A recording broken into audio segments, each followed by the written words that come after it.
आज आप सभी तक साझा करने जा रहे हैं, ये जम्मू कश्मीर की जर्नलिज्म इंडस्ट्री में एक नामी कामी चेहरा है। लेडीज एंड जेंटलमैन, ये हैं मैडम पूजा ठाकुर। मैम, बहुत बहुत स्वागत है आपका। जी, बहुत बहुत धन्यवाद। मैम, इससे पहले कि मैं आपसे आज कोई सवाल करूं, मैं चाहता हूं कि हमारी जो आवाम है उससे सबसे पहले आप खुद बताएं कि आप कौन हैं और जर्नलिज्म इंडस्ट्री में आपका क्या कंट्रीब्यूशन है। मैं कौन हूँ? जैसे नाम आपने बोल दिया कि पूजा ठाकुर हूँ, तो मैं भी एक नॉर्मल सी इंसान हूँ। अब क्या जानना चाहते हैं, अब ये बताइए मुझे। मैम, जर्नलिज्म का सफर कब शुरू हुआ? कितने साल इस लाइन को दे चुके हैं? 2017 नवंबर में मैंने ये ज्वाइन किया था और तब मैंने जर्नलिज्म नहीं किया था क्योंकि उसके लिए इग्नो से मुझे 2 साल का एक्सपीरियंस चाहिए था। तो पहले मुझे ये मौका मिला। इससे पहले मैं एक स्कूल में जॉब करती थी, वहां पर प्राइवेट स्कूल था, तो वहां पे करती थी। वहां पे एक बार मेरी ऐसे कोई बहस हो गई वहां पर, तो फिर मैंने फोन में ऐप रखी थी डेली एक्सटेंशन की, एम्प्लॉयमेंट की। तो वहां पे मैंने लगी अब स्टडीज तो हो चुकी थी, ग्रेजुएशन हो चुकी थी, तो मेरा घर पे बैठे बैठे क्या करना है, कुछ ना कुछ तो करना ही है। फर्स्ट मैंने वो ऐप देखी। ऐप में मैंने देखा कि जेकेसी करके कोई है प्लेटफॉर्म है, वहां पे एंकर की जरूरत है। तो अब तब नहीं पता था कि फील्ड में क्या है क्या नहीं। अब आपको जिस चीज की जरूरत है, जिस चीज का पैशन है आपको, तो आपको एकदम से वो चीज दिखेगी तो आपको अच्छा लगेगा। तो मेरी खुशी का ठिकाना नहीं था। फिर मैंने उस पर कॉल की। फिर जब कॉल की, फिर जब वो आए वहां पर, फिर बात वगैरह की, मुझे बहुत कुछ सीखने के लिए वहां से मिला।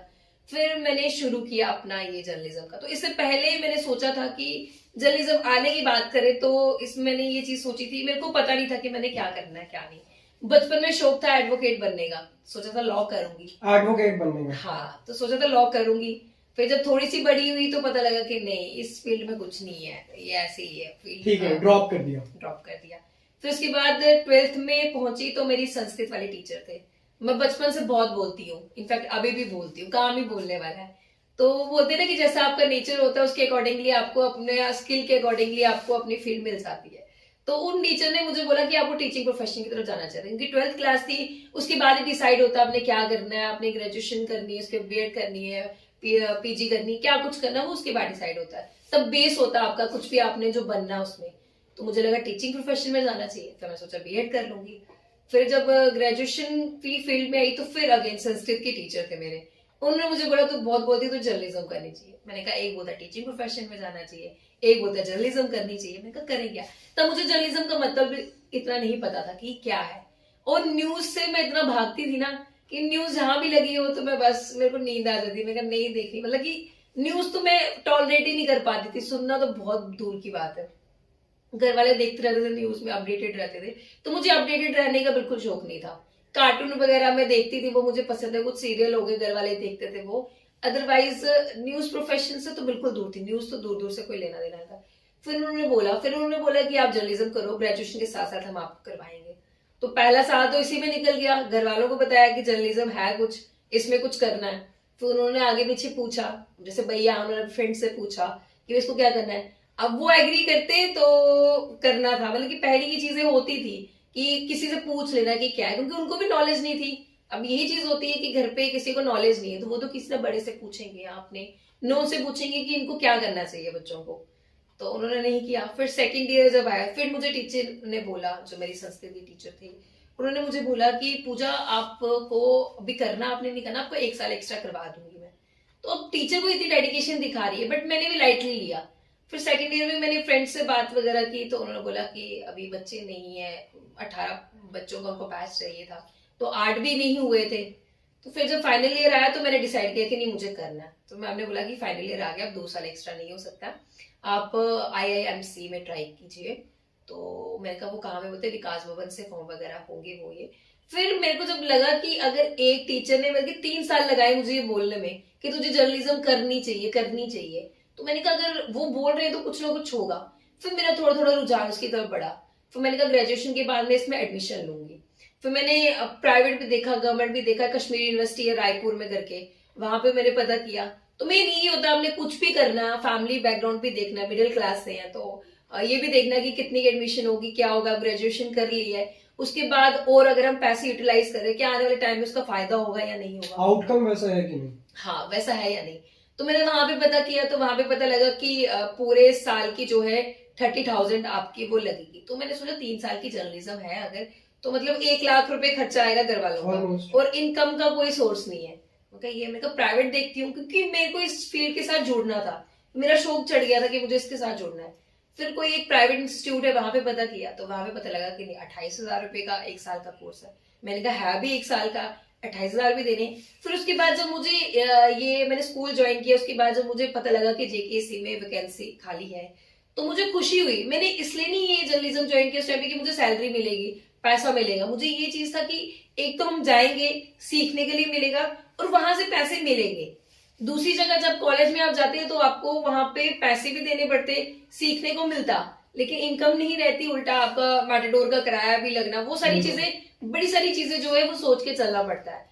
तो अब ये कि फैमिली का पहले से ही था कि भाई जितने पैर हैं उतनी चादर पसारनी चाहिए। ये एक्चुअली जो कहावत बनी है वो ऐसी नहीं बनी है, बड़ी सारी जो बाहर ने बनाई हुई है, लोगों ने बनाई है, तो वो कुछ ना कुछ सोच के बनाई है। तो मैंने कहा ये है। तो मेरा कभी ये नहीं रहा कि भाई सैलरी मिलेगी इसमें करना है। इससे पहले जिस स्कूल में मैं पढ़ाती थी तो वहां पे 1800 रुपए सैलरी होती थी। आज के टाइम में सोचिए 1800 रुपए क्या होता है, ये 2017 की ही बात है, स्टार्टिंग। इतना तो शायद किराया भी इससे ज्यादा लग जाता है। नहीं, मेरा घर के पास ही था वो स्कूल, तो मेरा तो पैदल आना जाना रहता था।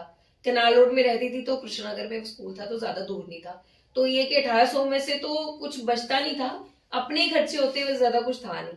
तो फिर उसके बाद जब मैंने सुना कि यहाँ पे ना, तो मैंने ये जॉब जो है 5,000 से शुरू की। तो मेरे को खुशी हुई, मैंने कहा ठीक है, यहाँ पे तो जेकेएससी पोर्टल में 5,000 से start हाँ 5,000 से मेरी जो जॉब की शुरुआत हुई, जो मैंने पर्टिकुलर करना शुरू किया। अदरवाइज तो जब स्कूल ज्वाइन किया था तब 1,000 रुपए में भी किया था, उसके बाद 1800 में भी किया था। पहले जब 12th पास की थी तब 1,000 रुपए सैलरी थी, फिर जब ग्रेजुएशन कर ली तो 300 रुपए या 800 रुपए और बढ़ गए। इतने जितनी आपकी क्वालिफिकेशन है उसके अकॉर्डिंगली आपको पे मिलती है। फिर उसके बाद जब ये चीज हुई, फिर मैंने सोचा मुझे अगर सैलरी नहीं भी मिलेगी, फिर जब मैंने ज्वाइन किया, रिज्यूम दिया, मैं घर पर आई, तो मुझे कोई कॉल आता है मीडिया फील्ड से ही जुड़े हुए, तो बोला कि यहाँ पे आपको सैलरी नहीं मिलेगी, कुछ नहीं मिलेगा। मैं कहा मुझे सैलरी चाहिए नहीं है। मैं कहा मुझे 28,000 रुपए जो मैंने खर्चने थे साल के, यहाँ पे मुझे उल्टा 5,000 मिलेंगे, नहीं भी मिलेंगे, मुझे सीखने को मिलेगा, क्योंकि मुझे प्रोफेशन में आना है। तो मैंने नहीं सुनी। मैंने कहा एक्सपीरियंस रहेगा मेरा, अगर 1 महीने में मिलती सैलरी तो भी ठीक, नहीं मिलती मुझे सीखने को तो मिलेगा। तो मेरी पहली स्टोरी थी रानी पार्क की। वहां पे जैसे कॉलेज के बाद बंक मार के लड़का लड़कियां होते हैं, तो मुझे वो दे दी, और मुझे बताया भी नहीं कि आपको क्या बोलना, कैसे बोलना। मेरे लिए तो नया एक्सपीरियंस था। अब जिन्होंने मुझे रखा उनको पता है कि टीचिंग प्रोफेशन से जुड़ी है तो ये बोलेगी, और मैं बातों नहीं बहुत हूँ, अभी भी इतना बोल रही हूँ कंटिन्यूसली। तो उन्होंने बोला कि आप जाओ वहां पर। अब मुझे पता ही नहीं वहां पे मैं क्या बोलूँ, ना स्टार्ट पता कैसे करना, ना क्लोजिंग का पता है, क्योंकि बड़ी सारी चीजें होती है। हम जैसे दूर से देखते हैं ना कि नहीं यार ये बोल रहे हैं, कुछ नहीं है, इजी है, वो है। और जो ये चीजें आपको बोलते हैं ना, जब उनको बोलो ना फ्रेम के आगे बोलने के लिए, तो वो भी बड़ी बार फंबल मार जाते हैं, फिर नहीं बोलते कि नहीं हाँ डिफिकल्ट है। वो तब फील होता है जब आप उसमें खुद आते हैं। दूर से हम देख रहे हैं बोल रहे हैं यार ये गलत करा वो ये। फिर सबसे बड़ा रोल रहा मेरे पेरेंट्स का, घर वालों का बहुत ज्यादा रोल रहा, इसलिए क्योंकि जब भी उन्होंने मेरी स्टोरी देखी ना, तुमने ये लाइन गलत बोली, तुमने ये लाइन गलत बोली, तो वो हमेशा मुझे बोलते थे कि ये चीज क्या बोली, ये वर्ड गलत है, ये ऐसे करके बोला, तो आप देख रहे तो मतलब कि मम्मा मुझे हमेशा मेरी रोज वीडियो देखती मुझे सामने बिठाया, ये तूने गलत बोला, ये तूने गलत बोला। मैंने कहा अच्छा ठीक है, गलत बोला होगा। फिर ऐसे क्या होता है कि आपके जो चाहने वाले हैं ना, वो हमेशा आपको बताएंगे आपने गलत किया है क्या। अब जो आपकी प्रेस करे ना, हमेशा भी उसमें मत जाओ, क्योंकि वो सिर्फ आपको खुश करना चाह रहे हैं, आपकी खुशी के लिए वो आपकी तारीफ करे। लेकिन जो आपको कड़वा बोल रहे हैं ना, हमेशा उसको अप्रिशिएट करो कि आपको कड़वा इसलिए बोल रहा है कि आप आगे आकर जो है अच्छा कर पाओगे उसको। यहाँ पर एक सवाल है मेरा, जिंदगी में सबसे कड़वी बात कौन सी सुनी है आपने इस प्रोफेशन में आने के बाद? कड़वी बात मैं तो सबको पॉजिटिव वे में ही लेती हूँ, कड़वी होगी भी पर मुझे नहीं लगती है। मुझे लगता है कि किसी ने कुछ गलत किया तो आपका एक्सपीरियंस बन जाता है आपके लिए। आप किसी भी गलत इंसान के साथ अगर मिल रहे हो ना, तो आप उसमें रिग्रेट नहीं करो कि नहीं यार मैं इसके साथ क्यों बोली। आपके लिए वो सबसे बड़ा एक्सपीरियंस होगा कि नहीं आप इन्होंने आपको सीख दी है कि आपको क्या करना चाहिए और क्या लोगों की पहचान। इस फील्ड की सबसे बड़ी खासियत है कि लोगों की पहचान जो है वो बहुत जल्दी हो जाती है। बिल्कुल मैम, आज आपको मैम नहीं बोलूंगा, आज आपको पूजा जी करके एड्रेस बिल्कुल बिल्कुल कोई इश्यू नहीं। पूजा जी, मैंने जब भी आपको देखा है, मुझे आज भी याद है जब मैंने इस इंडस्ट्री में पैर रखे थे, तो यू वाज द वन जैसे हर छोटी छोटी चीज के लिए मैं शायद राय लेता था। मैंने जितना देखा है, आप इकलौते ऐसे इंसान हैं जो हर टाइम ना पॉजिटिव रहते हैं, हर टाइम पॉजिटिव रहता है, कहीं ना कहीं से पॉजिटिविटी निकाल भी लेता है। अपनी स्टोरीज करते हो, हर चीज करते हो। मैं ये जानना चाहता हूँ कि इतनी पॉजिटिविटी ऐसा क्यों है कि हर चीज को आप पॉजिटिव वे में ले लेते हो? इतनी पॉजिटिव क्योंकि वाइब्स आज के टाइम पे तो नहीं होती है इंसान के क्योंकि अंदर। होता क्या है, जब आप नेगेटिविटी से निकलते हैं ना तो पॉजिटिविटी की ओर आ जाते हो। Right. आपका बैकग्राउंड मैटर करता है, आप किन लोगों के बीच में हो ये मैटर करता है। अगर आप नेगेटिव लोगों के बीच में रहोगे तो आपके दिमाग में नेगेटिविटी रहेगी और हर चीज में हम ये सोचेंगे कि नहीं ये गलत हो गई, ये गलत हो गई। हमेशा अपनी लाइफ में वो चीज सोचो, अगर कुछ गलत हुआ है वो क्यों हुआ और आने वाले टाइम पे वो सही होगा। क्योंकि कहावत ऐसी नहीं बनी कि जो होता है अच्छे के लिए होता है। ये इस चीज को मतलब कि बचपन में ये चीज समझ नहीं आती थी कि यार ये गलत हो गया। हम कोसते थे, भगवान को कोसते थे कि नहीं यार ये गलत हुआ हमारे साथ, वो ये बड़ी सारी चीजें। बचपन से मैं काफी ज्यादा बीमार रही तो हमेशा मैं बोलती थी यार मैं क्यों रही। इनफैक्ट अभी भी हो जाती हूँ, कभी भी जो भी रहता है। तो ये चीज होती है कि आपको हमेशा उस चीज का वो करना चाहिए, शुक्राना अदा करना चाहिए, शुक्रिया अदा करना चाहिए कि अगर आपके पास कोई भी आपके पास प्रॉब्लम आई है या कोई भी चीज ऐसा हो कि ये क्यों हुआ, आने वाले कुछ सालों में या कुछ महीनों में आपको फील होता है कि नहीं यार ये जो चीज हुई वो अच्छी हुई। क्योंकि कोई ना कोई आपको या लेसन दे देता है या तो आपके लिए कोई ना कोई सीख रहती है उसके साथ। तो पॉजिटिव इस वजह से हूँ क्योंकि मेरे आगे पीछे जितने भी लोग रहते हैं वो पॉजिटिव हैं। नेगेटिव लोगों के बीच में मैं जाती नहीं हूँ। बीच में गई भी होंगी तो पता चल जाता है कि नेगेटिव लोग हैं, नेगेटिविटी है, वाइब्स का पता हो जाता है। और इस फील्ड में वाइब्स का बड़ा मैटर करता है कि आप किन लोगों के साथ हो। अगर अगला अच्छा है ना तो आपको भी अच्छी फीलिंग आएगी, तो आप बात कर पाओगे, शेयर कर पाओगे, कोई स्टोरीज रही। और इस फील्ड में ये है कि आपको सिर्फ अपने काम से ही रहना चाहिए। आपको क्या करना किसी की बातों में पढ़ के या क्या है कुछ, तो बस पॉजिटिव रहोगे तो सारा कुछ अच्छा होगा। बोलते हैं ना हम जब सुबह अच्छा सोचते हैं या अगर हम अच्छा सोचेंगे तो हमारी लाइफ में अच्छा ही होगा, अगर बुरा सोचेंगे तो बुरा ही होगा। इसलिए ये सारी चीजें जो है ना दिमाग का खेल होती है। हम दिमाग में सोचेंगे नहीं यार मैं ये नहीं कर सकता, मैं नहीं कर सकता, तो एक टाइम ऐसा होता है कि हमारी जो बॉडी है वो उस सच को ना एक्सेप्ट करने शुरू हो जाती है कि नहीं यार ये मैं नहीं कर सकता। इसलिए पॉजिटिव रहोगे। आप जो कुछ नहीं भी कर सकते लोग बोलोगे मैं कर सकता हूँ, तो आप हिम्मत जरूर करोगे वो सब करने की। पूजा जी, लगातार जिस तरीके से जर्नलिज्म इंडस्ट्री जो है ग्रो कर रही है विद इन जम्मू कश्मीर, आपको क्या लगता है कि जम्मू कश्मीर में ऑल ओवर इंडिया में, ऑल ओवर इंडिया, पर जम्मू कश्मीर में क्योंकि आज हम यहाँ पर हैं तो जिस तरीके से देखा जा रहा है कि यूथ का बड़ा रुझान इसमें आ रहा है, तो क्या कहना चाहेंगी उन लोगों के लिए जो बड़ी तादाद में इसमें यूथ का रुझान नहीं आ रहा है। एक्चुअली आज के टाइम पर क्या है, लोग पैसे के पीछे भाग, उनको पता है कि यहाँ पे ज्यादा काम नहीं है, फील्ड में जाना है। लेकिन जो फील्ड पे जाना है या we can enjoy this, right, enjoy, क्योंकि दूसरे लोगों को लगता है कि ये एंजॉय कर रहे हैं। उन लोगों को ये नहीं पता है कि ऐसा नहीं है कि डेली कुछ ना कुछ होता है, डेली स्ट्रगल करना पड़ता है, ऐसा कुछ नहीं है। बट ये है कि आपको जो टारगेट दिया गया, जो आपका टॉपिक रहता है, आपको उसको पूरा करना होता है। लोगों को लगता है कि नहीं यार हम कहीं भी चले जाएंगे, यहाँ पे हमारी जान पहचान हो जाएगी। मैक्सिमम लोग जो इसलिए आते हैं कि जान पहचान आपकी लेकिन इस फील्ड में आके क्या होता है, हम लोगों को वहां जाना पड़ता है जहाँ पे जाने का लोग सोच भी नहीं सकते, और जहाँ कभी हम जाना चाहते भी मैं अपना एक्सपीरियंस बताती हूँ। परसों की बात है कि ग्रीवेंस की स्टोरी करने के लिए जा रही हूँ। क्रीमेशन ग्राउंड की भाषा से, अगर मैं क्रीमेशन ग्राउंड में बाहर बड़ी ज्यादा ग्रीवेंस करनी होती है, वो कनाल है। कनाल की हालत नाले से भी ज्यादा बदतर हो गई है, क्योंकि ऑब्वियस सी बात है लोग गंदगी डाल देते हैं। तो वहां पे कपड़े भी वहीं पर उतार के चले जाते हैं। बिल्कुल, वहां पे खड़ा रहना भी मुश्किल हो रहा था। तो साइड में एक अंकल थे। अब देखो हमारे साथ क्या होता है, हमें तो लोगों की बात सुननी है, जो पेपर में आपको दिखाना है, तो लोग क्या बोल रहे हैं। अब वो वहां पे अंकल खड़े थे, मैं पहले वहां पर गई। अब मतलब कि कभी ये होता था मेरे साथ, ऐसा होता था कि कभी मैं किसी क्रिमेशन ग्राउंड में नहीं गई हूँ, कभी किसी की डेथ पे नहीं गई हूँ, बट इस फील्ड में वहां भी मुझे जाना पड़ा। घर वाले अलाउ नहीं करते थे, घर वालों को वैसे सोच रहे थे कि यार जहाँ पे मर गए हैं वहां पे नहीं जाना चाहिए, कोई जल रहा है वहां पे नहीं जाना चाहिए। तो वहां पे बंदा खड़ा हुआ, मुझे नहीं पता कि जोगी गेट में किसी को ले गए, मतलब कि कोई डेथ हो गई है किसी की, तो वहां पे उसको जलाने के लिए ले गए। तो वो वहां पे, मैंने कहा कल ये कब से होता है ऐसे ऐसे, मैंने कहा बताओ इसमें थोड़ा। बोलते मैं तो खुद क्रीमेशन पे आया हूँ। तो इतना अजीब सा लगा कि भाई क्रीमेशन पे लोग आए, एक तरफ से वो डेथ हुई है, वो जल रही है, उसको वो अग्नि दे रहे हैं, और दूसरी तरफ से हम यहाँ पर खड़े होकर वो चीजें कर रहे हैं। आज भी मैं गई एक जगह, वहां पे इतनी ज्यादा गंदगी थी, गली से गुजर रहे थे, खड़े नहीं रहा जा रहा था वहां पे, लेकिन वहां पे खड़े होके बोलना पड़ा। वहां पे लोग मास्क लगा निकालते, कभी मास्क होता है कभी नहीं होता है। तो ऐसी सी जगहों पे घुसना पड़ता ना, बड़ा ज्यादा मुश्किल हो जाता है। लेकिन जो लोग देख रहे थे वो भी देखते हैं यार यही स्टोरी रह गई थी करने के लिए। बड़ी बार ऐसा भी होता है। लेकिन ये वो स्टोरी उन्हीं लोगों के लिए मैटर करती है जो वहां पर रहते हैं, जिन लोगों की इंटरेस्ट की है, जो है वहां पे जिसका सॉर्ट होगा। अब कोई गली है, जो लोग वहां से गुजरेंगे उन्हीं के बेनिफिट होगा ना वहां से, अगर वो ठीक हो गया उन्हीं वही देखेंगे कि नहीं यार हमारी गली में ये इशू है, बाकी लोगों को क्या लेना देना है। बट हमारा ये चीज, हमें हर चीज हर लोगों का देखना पड़ता है, किसकी क्या ग्रीवेंस है। ग्रीवेंस की बात आती है, इट मीन सबको इंक्लूड करना वहां पर। पूजा जी, जिस तरीके से आपने बताया, बहुत ज़्यादा पॉजिटिविटी है आपकी लाइफ में, ये चीज़ दिखती है। लेकिन ये पॉजिटिविटी आपने खुद जिक्र किया कि जब हर चीज़ नेगेटिव हो जाती है, फिर एक ऐसा दरवाज़ा खुलता है पॉजिटिविटी का, वो आज आपकी ज़िंदगी में है। लेकिन हर इंसान की ज़िंदगी में एक टर्निंग पॉइंट होता है जो हमेशा से मेरी ज़िंदगी में आया है, मेरे कैमरामैन की ज़िंदगी में आया है, हर हर किसी एक की लाइफ में आता है जी। आपकी ज़िंदगी में वो टर्निंग पॉइंट क्या था टर्निंग पॉइंट। जिसने आज की पूजा ठाकुर को जन्म दिया? टर्निंग पॉइंट मुझे भी नहीं पता क्या था। मैंने तो बता दिया कि वैसे जर्नलिज्म करी, ऐसे ऐसे ऐसे किया। तो हाँ, एक बार ये हुआ था जब नई नई जर्नलिज्म में आई थी, तो बोलना नहीं आ रहा था। इनफैक्ट अभी भी बोलना नहीं था, लेकिन उस टाइम पे सीखा नहीं था जी। कैसे क्या बोला। तो हमारे मीडिया फील्ड के थे, उन्होंने मुझे मोटिवेट करने के लिए, मुझे ऐसा लगता है, बोला कि तू ये मीडिया फील्ड छोड़ दे, तेरे से नहीं होगा, तेरे बस का तू नहीं। नहीं कर सकती है वो ये। तो मैंने बोला अच्छा, मेरे को बहुत बुरा लगा। मुझे याद है 2017 में मैंने ज्वाइन किया था, शायद अभी 1 महीना ही हुआ था, 1 डेढ़ महीना ही हुआ था। 1 जैन की 2-3 जनवरी की ये बात होगी 2018 की। उन्होंने मुझे बोला कि तुझे नहीं होगा, तेरे से नहीं होगा, तुझे बोलना नहीं आता। वो ये, मैंने कहा हाँ, बोलना नहीं, बस सीखने से होगा ना। तो इंसान जितना गलत बोलेगा उतना वो सीखेगा। बट हाँ, ये चीज है कि आप जब भी कुछ बोल रहे हो, आपको अपनी खुद को देखना चाहिए कि आप कैसे क्या कर रहे हो, क्या नहीं कर रहे हो।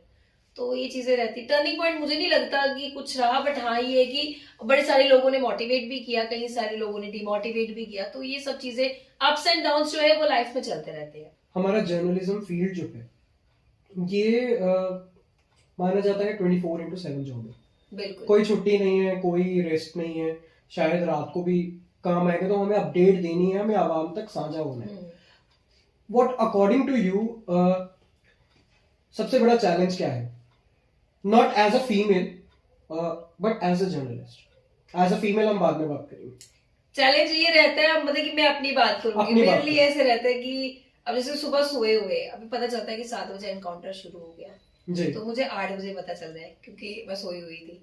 तो अचानक से पता चला कि ऐसे ऐसे करना है। तो उसके बाद अब रोज की रूटीन रहती, खाना खा के जाना, सारा कुछ करना। और वो भी सर्दियों के दिन। हाँ, सर्दियों के दिन। अभी ये जब सिद्रा में एनकाउंटर और हुआ उस था, टाइम पे बहुत ज्यादा धुंध पड़ती थी और ठंड पीक पे थी जम्मू में। बहुत ज्यादा। अभी तो जब ये सिद्रा में हुआ था, हाँ। तो मैं 9 बजे निकल रही हूँ, 8:30 बजे शायद निकला। 8 बजे कॉल आया और 8:30 बजे तक मैं निकल चुकी हूँ, आधे रास्ते में हूँ।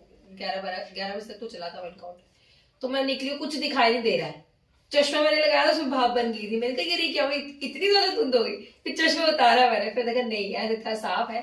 इतनी ज्यादा ठंड हो गई थी, हाथ बिल्कुल सुन्न हो चुके थे। बिल्कुल। अब लोग तो घरों में देख लेते ना, वहां पे बहुत सारे जो फीमेल जर्नलिस्ट ऑलरेडी पहुंचे हुए थे।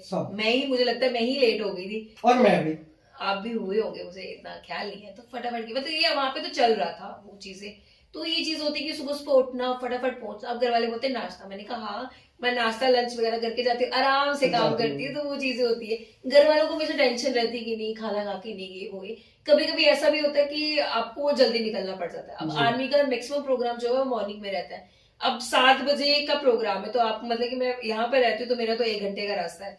तो 1 घंटा नहीं तो आधा घंटा तो आराम से, सुबह सुबह तो चलो इतना ट्रैफिक जाम नहीं होता है, तो आधा घंटा लग जाता है। तो अपने 7 बजे प्रोग्राम है, तो मुझे 6 बजे निकलना है, क्योंकि एक डेस्टिनेशन पे हम पहुंचते, मैं और मेरा कैमरामैन जो एक डेस्टिनेशन पे थे, फिर वहां से हम एक व्हीकल पर दूसरी डेस्टिनेशन पे जाते हैं। जी। और and what according to you as a female journalist is the toughest part? पहनावा या लोगों की नजर? जैसे लोगों को लगातार मतलब हम सोसाइटी को हर बार कन्विंस नहीं कर सकते हैं। देखो मेरा मानना, देखो लोग क्या सोचते हैं ना, मैंने आज तक इसकी परवाह नहीं की, क्योंकि मुझे पता है मेरी फैमिली मुझे सपोर्ट करी, मेरी फैमिली को पता है कि मैं क्या कर रही हूँ। फिर लोगों को ये बताने की जरूरत नहीं है कि आप क्या कर रहे हो, क्योंकि खाना आपको आपकी फैमिली ने खिलाना है, लोगों ने नहीं खिलाना है। पालना आपके घर वालों ने आपको है, लोगों ने नहीं पालना है। तो अगर लोगों की सोच आपके घर वालों के लिए मैटर नहीं करती, तो आपके लिए क्यों करती है? आपके लिए, अगर आप खुद की नजरों में सही हो, घर वालों की नजरों में सही हो, तो आपको लोगों की नजरों में जाने की जरूरत नहीं, क्योंकि हर कोई अपने वे में सोचेगा। हर कोई आपके लिए अगर गंदा सोचेगा, तो आप क्या उसी को लेके चलोगे? आप तो फिर जी ही नहीं पाओगे। आजकल का जो टाइम है, सिर्फ लड़कियों की बात नहीं, इनफैक्ट लड़कों के लिए भी मैं कहूंगी कि अगर आप हो, कोई भी इंसान क्यों ना हो, अगर हम दूसरे के अकॉर्डिंगली चलेंगे ना, तो दूसरे तब भी खुश नहीं होंगे और आप तो खुद को खुश रख ही नहीं पाओगे। अगर आपको खुश रहना, अगर आपको जीना है, तो आपको सबसे पहले खुद को खुश रखना है, तब जाके आप दूसरे को हंसा सकते हो अच्छे से। अगर आपका मूड अच्छा होगा ना, तो आपकी न्यूज भी अच्छी हो जाएगी, आपकी न्यूज भी अच्छी निकल जाएगी। अगर न्यूज कोई नहीं भी होगी, तो आप क्रिएट भी कर सकते हो, किसी स्टोरी पे जा पाओगे। इसलिए दूसरों को अच्छा कंटेंट दिखाने के लिए खुद में एक अच्छा चीज जो है होना जरूरी है। और रही बात पहनावे की, तो इस फील्ड में मोस्टली बड़ी बार ऐसा देखा है कि जैसे मैं पहले की बात करूं तो मैं कुछ भी लगा लेती थी, कोई वो इशू नहीं रहता था। लेकिन जब आप एक फील्ड में घुसते हो ना, तो सिर्फ आप अकेले नहीं घुसते, आपकी फैमिली भी इन्वॉल्व होती है उस राइट, चीज में। बिल्कुल। तो आप कोई भी चीज जी रहे हो ना, तो आपके साथ साथ आपकी फैमिली भी जी रही है, कहीं भी आप जा रहे हो कुछ भी। अब मैं अपना एक एक्सपीरियंस बताया कपड़ों की बात की, आज के टाइम पे ये कि ऐसा लगता है कि हम जैसे किसी फंक्शन में जा रहे हैं, एक मीडिया फिल्म है ना, कपड़े आपके लिए बहुत मैटर करते हैं कि आपने बहुत किस तरह ज्यादा। से लगाए। प्रेजेंटेशन जरूरी नहीं, हम ये नहीं बोलेंगे आज के टाइम पे इतने head to toe plane.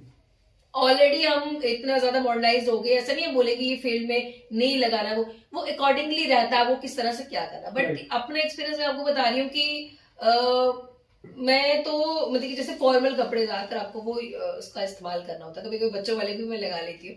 But एक बार मैं एक फंक्शन में गई थी, तो वो बिल्कुल अच्छा था, ऐसी बात नहीं, बट वो बच्चों वाला लग रहा था। तो मेरे भैया मुझे बोलती ये क्या लगाया हुआ तूने, मैंने कहा क्या हो गया, बोलती ये बच्चों वाला लग रहा है, तेरे प्रोफेशन के साथ सूट नहीं कर रहा है। तो मेरे घर वाले मुझे बोल रहे हैं कि ये तेरा, मैंने कहा अभी मैं अनऑफिशियली, बोलता नहीं, जिस फील्ड में आप एक बार आ चुके हो तो आपको उसी को साथ लेके चलना है। फिर कभी संडे वगैरह में पहले 2 गुत्ते करती थी, बीच में कर लेती थी, बट मन भी कर जाता है। अब चलो 2 गुत्तों का इतना कोई इशू, जिस दिन मुझे छुट्टी होती तो उस दिन मैं आराम से रहती कि नहीं। बट हाँ, जब हम कहीं बाहर जा रहे हैं, आपको लोग देख रहे हैं, आपको लोग जानते हैं, तो आपको अपनी जो डिग्निटी है वो मेंटेन जो है वो करनी पड़ती है, वो आपके हाथ अपनी में है। गरिमाएं मेंटेन करनी पड़ती बिल्कुल। है। आज के टाइम पे क्या है, नेगेटिविटी बहुत ज्यादा है, क्योंकि लोगों को नेगेटिव चीजें देखनी है, तो कुछ मीडिया पर्सन भी नेगेटिव चीजें लाने की या क्रिएट करने की कोशिश क्रिएट करने की कोशिश करते हैं, क्रिएटिंग। प्रॉपर जो है शूटिंग करना शुरू कर देते हैं। देखो, अब जो व्यूअर्स को पसंद है उसके अकॉर्डिंगली करना है। अब कभी उसमें सच्चाई होती है, कभी उसमें सच्चाई नहीं होती है, पर सच्चाई लाने की कोशिश की जाती है। अब उस पर मैं कोई टिप्पणी नहीं करूंगी, मैं इस फील्ड के साथ जुड़ी हूँ, मैं बुराई नहीं करूंगी अपनी मीडिया भाइयों की। लेकिन बात यह है कि हम इतने ज्यादा नेगेटिव है ना, तो हमें सारी चीजें नेगेटिव, लोगों को भी पसंद है, तो हम उस नेगेटिविटी में घुसते जाते हैं। इस जर्नलिज्म में क्या है, हम क्यों बोलते हैं कि जर्नलिज्म करना जरूरी है। ऐसा नहीं है, आप जब जर्नलिज्म कर लेते हो तो आपको उसमें बोलना सिखाया जाता है। बोलना जो है आपको प्रैक्टिकल ग्राउंड लेवल पर आके ही, गलत आप बोलोगे सही बोलोगे, वो आपको बोल के ही आएगा, ऐसे नहीं आएगा। जी। बट ये चीजें जर्नलिज्म में आपको सिखाया जाता है, प्रिंसिपल्स क्या है, एथिक्स क्या है, इसके बारे में आपको जानकारी दी जाती है कि आपको क्या करना चाहिए, क्या नहीं करना चाहिए। अब कई बार, अब जैसे रसाना केस हुआ था, जी। अभी हम रसाना केस बोल रहे हैं, उस टाइम पे हम आसिफा का नाम ले रहे थे। जी। एक लड़की का नाम लेना कभी भी डिस्क्लोज नहीं करना डिस्क्लोज चाहिए। नहीं करते, एक छोटी बच्ची का नाम लेना, इनफैक्ट किसी की आइडेंटिफिकेशन आप डिस्क्लोज नहीं कर सकते हो विदाउट आपकी मतलब की फैमिली की परमिशन से। कोई मिसिंग हो जाता है तो वो मजबूरी ढूंढना कैसे उसको, इनफैक्ट वो भी एक प्रावधान है कि आप उसका भी नहीं डिस्प्ले कर सकते हो। लेकिन जब एक कंप्लेंट जाती है, जब ऑल ओवर डिस्प्ले होता है, तो फिर आप उस पर बोल सकते हो। बड़ी सारी चीजें ऐसी है कि जैसे कोई सुसाइड कर लेता है या सुसाइड करने की कोशिश करता है, हम लोग क्या करते हैं, उसका पूरा नाम, उसकी पूरी शक्ल डिस्क्लोज कर देते हैं। बड़ी बार ऐसा हो, कितनी बार हमने देखा होगा कि तभी पुल से किसी ने छलांग लगा दी, जी। तो हम कुछ ऐसे मीडिया पर्सन उसको पूरा नाम, वो कहाँ रहती है कहाँ नहीं, तो मतलब कि वो लड़की क्या करेगी, लड़की हो या लड़का, वो क्या करेगा, वो तो ऑलरेडी डिप्रेस पे चला जाएगा। वो और ज्यादा ह्यूमिलेट। कोई एक व्यक्ति जो सुसाइड करने का सोचता है ना, वो सुसाइड करने से पहले, जो मरने का सोचता है, वो उससे पहले 100 बार ही मरता है, उसके बिल्कुल। बाद वो मरने का थॉट जो है वो लेकर आता है। हमारे में कुछ ऐसी चीजें भी होती हैं कि हम सारा बता देते हैं कि किसका बच्चा है, ये कौन है, कहाँ रहता है, कौन सी गली नंबर है, क्या है। ये चीजें जो है ये डिस्क्लोज नहीं करनी चाहिए। ये एथिक्स, जो प्रिंसिपल्स जो होते हैं जर्नलिज्म के, ये उसमें आते हैं। तो मैं ये कहूंगी कि अगले को, अगर आपको नॉलेज देनी है, लोगों को जानकारी देनी है, आप लोकेशन बता दीजिए। वैसे लोकेशन भी नहीं बतानी चाहिए, आप बोल सकते हो कि यहाँ पर एक व्यक्ति ने सुसाइड करने की कोशिश की, महिला है यहाँ उतने की, क्या उम्र होगी, ये एस्टिमेट आप बता सकते हो, पर इसको पूरा एग्जैक्ट लोकेशन नहीं बताना चाहिए, क्योंकि फैमिली मेंबर, अगर फैमिली मेंबर में ही बात रहेगी, रिलेटिव्स को पता चलेगा तो वो ताने मारने के लिए आ जाएंगे, जैसे आप जानते हो कि ये चीजें होती है। तो जब ये सारी चीजें आ जाती है, तो कहीं ना कहीं हमारा यहीं पर नेगेटिव एक रोल प्ले होता है। जी। हर इंसान की जिंदगी में ना कुछ लोग ऐसे होते हैं ना जो एक बड़ा मेजर सिग्निफिकेंस क्रिएट करते हैं। या तो कुछ सिखा जाते हैं या तो कुछ सीख जाते हैं। बिल्कुल। या तो कोई सबक सिखा कर जाएंगे या तो कुछ सबक सीख कर जाएंगे। आपकी जिंदगी में वो 3 लोग कौन है जो या तो कुछ सिखा गए या? मैं 3 लोगों की बात नहीं करूंगी, मैं ये कहूंगी मैं आए दिन जिनसे भी मिलती हूँ, मैं कुछ ना कुछ सीखती हूँ। जो सीनियर्स हैं उनके पास जाऊंगी, बोलूंगी हाँ सर क्या स्टोरी है, किसी किसी को बोलूंगी हाँ सर क्या कहानी है, क्या वर्क करना है। तो जब भी आप जा रहे हो कि सीनियर्स के दिमाग में होता है, या हाँ 2 स्टोरी होती है, 2 टाइप की स्टोरी होती है। शायद किसी को पता भी होगा नहीं, एक सॉफ्ट स्टोरी होती है, एक हार्ड स्टोरी होती है। हार्ड स्टोरी का मतलब है कि आपको जैसे जो आज इंसिडेंट हुआ आपको उसी वक्त इमीडिएटली उसको लगाना है। सॉफ्ट स्टोरी ये होगी कि आप कल परसों कभी भी उसको लगा सकते हो। अब बड़ी बार ऐसा होता है, कई सारे मीडिया जो ऐसे भी हैं, सीनियर्स की बात नहीं कर रही हूँ, सीनियर्स ने सिखाया हुआ हमको, कई सारे हम बोलते पीटीसी कर रहे हैं जी, तो उनको अगर ये पूछो ना कि पीटीसी का मतलब क्या है, तो उनको वो मतलब भी नहीं पता। इनफैक्ट मुझे भी नहीं पता, जब मेरे को बोला कि पीटीसी करनी है तो मेरे ये चीजें रहती थी, यार पीटीसी होती क्या है, मुझे पहले बताओ। तो ये बात मुझे टेक 1 में जो रोहित शर्मा है उन्होंने मुझे बताया था कि पीटीसी होती है पीस टू कैमरा। मैं कहा ठीक है, पीस टू कैमरा। हाँ, तो कैमरे का फिर 1-to-1 क्या होता है, वॉक थ्रू क्या होता है, ये चीजें बोलते हैं। हाँ 1-to-1 करना, हाँ ठीक है 1-to-1 करना है। तो ये चीजें हमें पता नहीं, जो हमने सुनी है ना, हम मतलब कि वो लकीर के फकीर वाली बात होगी, जो हमने सुनी है वही चीज बोल देते हैं। तो बड़ी सारी चीजें हैं इसमें। एंड दिल पर हाथ रखिए और कहिए कि क्या कहना चाहते हैं लोगों से जो आज पूजा ठाकुर को सुन रहे हैं। मैं क्या कहूंगी, मैं हमेशा ये चीज कहूंगी कि आपने कोई दिल की बात, दिल की बात, मैं सिर्फ एक खुशहाल लाइफ का एक थोड़ा सा बता फंडामेंटल सकती हूँ, फंडामेंटल नहीं बता सकती, एक फंडा बता सकती हूँ कि खुश कैसे रहना है। हमेशा लोगों की आपको नहीं सुननी, आपको जो अच्छा लगता है ना आप वो हमेशा करो। आपको अच्छा लग रहा है ना, एटलीस्ट लोगों को जो अच्छा लगता है ना, एक को अच्छा लगेगा दूसरे को नहीं अच्छा लगेगा। लोग कमियां खामियां हमेशा आपकी निकालेंगे। अब शादी में आप जाते हो ना तो घर वालों ने कितना खर्चा किया होता है, वो उनको पता होता है कि यार लोगों को पसंद आएगा नहीं आएगा, फिर उसमें बोलेंगे नहीं यार पानी में कुछ चला गया। तो कोई ना कमियां खामियां जो ना अगले ने निकालनी निकालनी है। अगले को आप खुश नहीं कर सकते हो, अगर आप खुद को खुश कर रहे हो ना तो आप सबको खुश कर सकते हो। जो मेरे सीधे सी ये बात है कि मेरे को जो अच्छा लगता है ना मैं वो करती हूँ। हाँ ये चीज है कि आपको वो अच्छा लगना, आपका वो जायज है या नाजायज है उस चीज तो मैं नहीं बोलूंगी। हाँ आपको जो अच्छा लग रहा है आप उसको करो, बट हाँ उस अच्छे लगने में किसी को तकलीफ नहीं होनी चाहिए। जो सीधी सी बात है, अगर किसी को तकलीफ मिल रही है ना तो आपके लिए वो अच्छा अच्छा नहीं है। हाँ आपको जो अच्छा लग रहा है आप उसको कर रहे हो और दूसरा भी खुश हो रहा है इस चीज को। बड़े सारे लोग मुझे बोलते हैं, जैसे मैं स्टोरीज डालती हूँ, रील्स वगैरह बनाती हूँ, कुछ लोग इसमें भी नेगेटिविटी बोलते हैं, यार इस प्रोफेशन में कौन रील्स बनाता है। मैंने कहा कुछ गलत तो नहीं मैं बनाती हूँ, डांस नहीं कर रही हूँ। वो होती है ना पोक करने वाली आंटी, हर सोसाइटी में तो मुझे मोटिवेशन मिलता है। लेकिन जब मेरे को ये बोलते फिर मैं थोड़ा हो जाती, मैं कहा हाँ यार सही बात है, नहीं बनानी चाहिए मुझे। फिर उसके बाद कुछ लोग ऐसे ही बोलते नहीं यार आप हमेशा हंसते रहते हो, कोई रील्स आते हो हंसते, तो बोलते आपको देखे ना हमें खुशी होती है। तो मेरे को लगता है कि अगर 2 लोग जल रहे हैं या कुछ भी बोलेंगे, 2 लोग अगर दुखी हो रहे हैं तो 10 लोग खुश भी तो हो रहे हैं आपकी एक्टिविटी देख के। इनफैक्ट जब मेरा मूड खराब होता है तो मेरी पुरानी वीडियोस दोस्तों के साथ जैसे घूमने गई हूँ मैं या किसी फंक्शन में डांस किया है तो मैं वही मेमोरीज को हमेशा, मेमोरीज मेरा ये चीज है कि मेमोरीज को मैं स्टोर कर लेती हूँ। कहीं भी जाना बोलते मैं अपने दोस्तों को बोलते मैं खाने के लिए लाइक की भूखी हूँ, तो वो चलो वो पार्ट आ जाता है आपका, पार्ट ऑफ जोक आ जाता है। तो ये चीज है कि आपको अपनी लाइफ में हर किसी को टाइम देना जरूरी है, आपके प्रोफेशन को देना जरूरी है, लेकिन उसके साथ साथ पेरेंट्स को देना भी जरूरी है, दोस्तों को भी देना जरूरी है। जितना आप खुद को टाइम देना जरूरी है ना उतना ही सबको टाइम देना जरूरी है। तो मैं सिर्फ यही कहूंगी, एंड प्रोग्राम का हम करने लगे हैं तो यही कहूंगी कि अपनी खुशी की ओर ध्यान दीजिए, क्योंकि लोग कभी खुश नहीं हो सकते। आप लोगों की खुशी देखोगे ना तो आप तो कभी खुश हो ही नहीं पाओगे।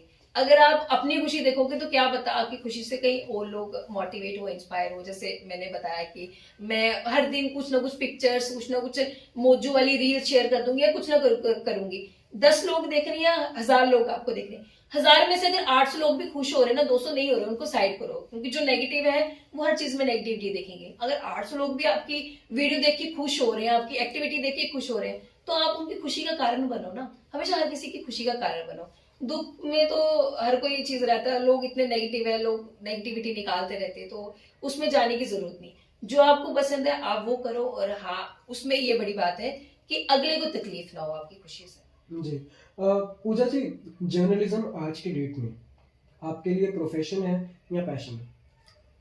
मेरा प्रोफेशन भी है, मेरा पैशन भी है क्योंकि इस प्रोफेशन में आने के लिए मैं जैसे शुरू से बोल रही है कि टीचर जो मेरी थी उन्होंने मुझे बोला, पहले तो मुझे जर्नलिज्म का जे भी नहीं पता था कि क्या होता। कुछ लोग तो जर्नलिज्म को जर्नलिज्म GEN लिख देते हैं तो थोड़ा सा वो हो जाता है कि नहीं यार ये चीज भी है। और इनफैक्ट जो लोग इसमें जुड़े हुए हैं उनमें से भी कुछ होंगे जो ऐसे लिखते होंगे, चलो मैं इसमें नहीं बोलना चाहूंगी, बट ये चीज है कि पैसे को लेकर मैंने कभी ये चीज नहीं की।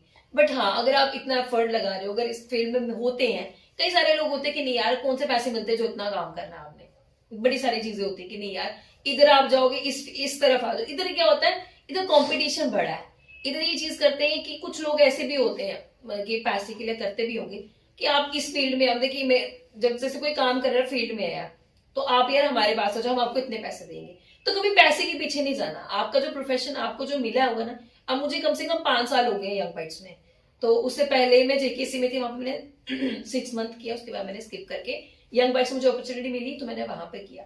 बड़ी सारी चीजें वहां पे भी होती हैं कि नहीं आपको क्या करना है क्या नहीं करना, बट ये चीज है कि आप अगर पैसे को देख के भागोगे ना, तो जब मैंने यंग बाइट ज्वाइन किया था मुझे उसके 1 महीने के बाद ही ऑफर आ गया था, इनफैक्ट उससे ज्यादा सैलरी में आ गया था। अगर आप 10 में आए हो तो आपको सीधा 15 मिल रहा है, तो कुछ लोग उस 15 की तरफ जाएंगे, पैसे की तरफ नहीं जाओ। अगर आपको 10 भी मिल रहा है, कम मिल रहा है ना, अगर टाइम पे मिल रहा है वो ज्यादा बेटर है आपके लिए।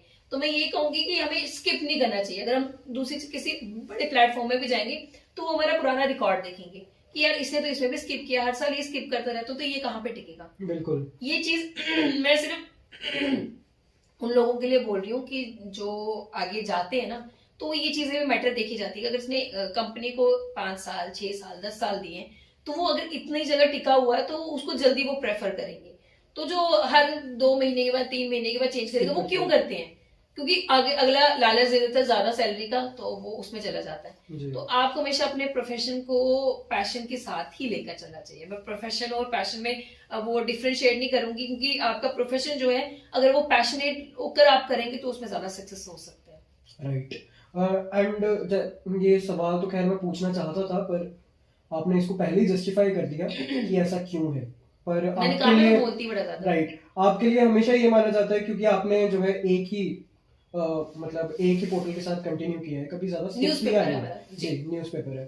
तो what according to you is the worst part की, क्योंकि हम लोग जो है मिडिल क्लास फैमिली से बिलोंग करते हैं मोस्टली, तो सबसे जो है हार्डेस्ट पार्ट क्या है जो हम लोगों को फेस करना पड़ता है? मेरी फैमिली इतनी सपोर्टिव है, मुझे लगता है कुछ हार्ड मेरे को नहीं, कुछ बिकॉज hard वी हैव करना है। To choose from our choice and जो रियलिटी है उसमें, मैं समझी नहीं। जो हमारी चॉइस है ना, जो हम बनना चाहते हैं और जो हमें करना पड़ता है, हमेशा एक ऐसा पॉइंट आ जाता है ना लाइफ में। कभी कभी ऐसा होता है कि कोई ऐसी खबर होती है जो हमें दिखानी चाहिए, हम दिखा नहीं पाते हैं। राइट। ये चीजें भी होती है कभी कभी, बट हमारा ये कि हम ज्यादातर पॉजिटिविटी की तरफ जाते हैं कि नहीं ये इसमें लोगों को नहीं, क्योंकि लोग ऑलरेडी बहुत ज्यादा नेगेटिव है। और लोगों का भी अगर आप कुछ कर रहे हैं ना, कुछ अच्छा कर रहे हैं, तो लोगों का रहता है यार इसमें क्या कुछ नहीं, वही देखेंगे बवाल कहाँ हो रहा है, किसने मारपीट की है, तो वो चीजें उस पर देखेंगे। वो तो फिर अब जो लोगों को पसंद आएगा, तो हम लोग भी यहाँ कुछ ऐसे लोग हैं जो उसी को दिखा रहे हैं, जो लोगों को पसंद है, जो बिकेगा वही वो देखेंगे ना। आज के टाइम पे जो बिकता है जो दिखता है वही बिकता है, तो सीधी सी बात ये है। जी, तो थैंक यू सो मच।